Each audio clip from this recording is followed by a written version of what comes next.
In the deep green fields of the Scottish borders with England, a breed of small, highly intelligent collies are the engine of a world-famous industry.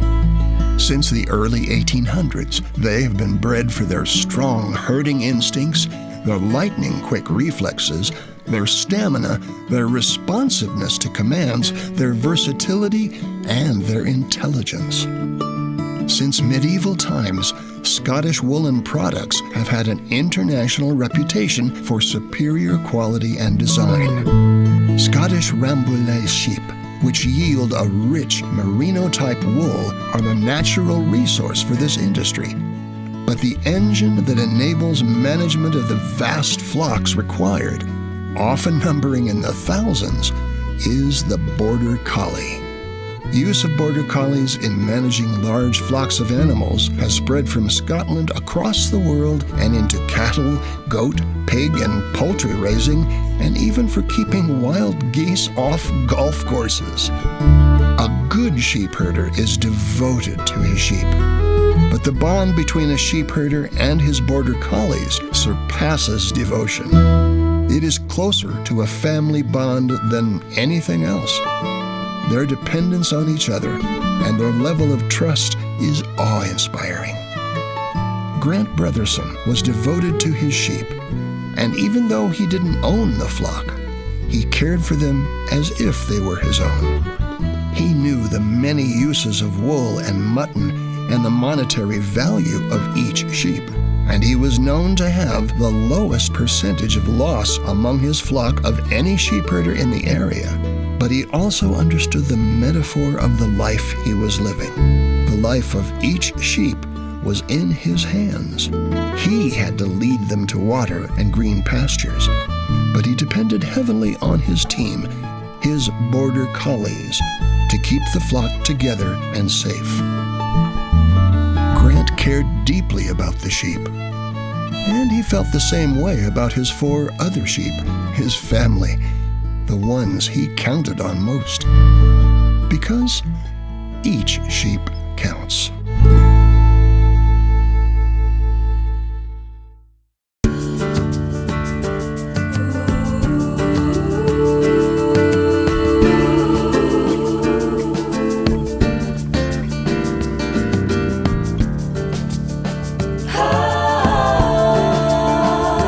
I can't count the hours spent washing and carding the wool, nor the miles of thread that dress 1,000 looms.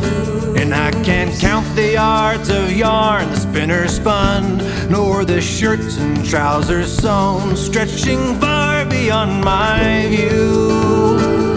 But I can count the fleeces and the bales of wool, and the rams and lambs and ewes within my keep, and the 100 times 100 ways they bless my life and yours. And that, my friend, is why I count sheep.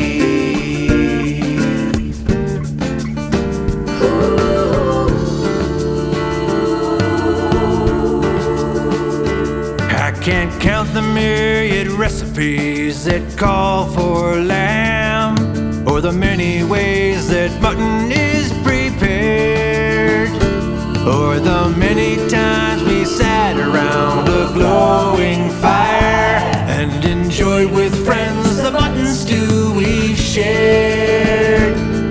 There's ajo caritero, barbacoa, and tagine. There's racks and chops and shanks, the list is deep.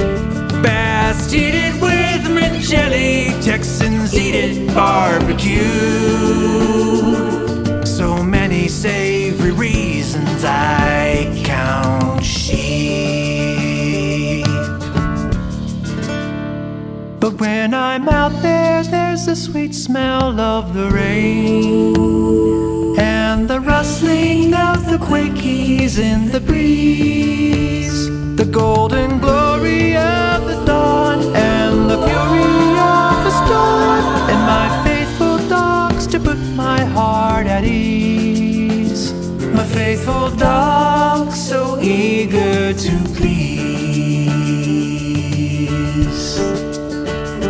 But there's something in the metaphor of shepherding sheep and leading them to pastures where they'll feed, and tending to the orphaned lambs who have no one to care. That makes me think of Jesus in my need. And it seems to me impossible to try to count the ways that the Lamb of God looks down and cares for me. But I think I feel him smiling as I, in my small way, daily keep my watch and count my sheep. 'Cause each sheep counts, and that's why I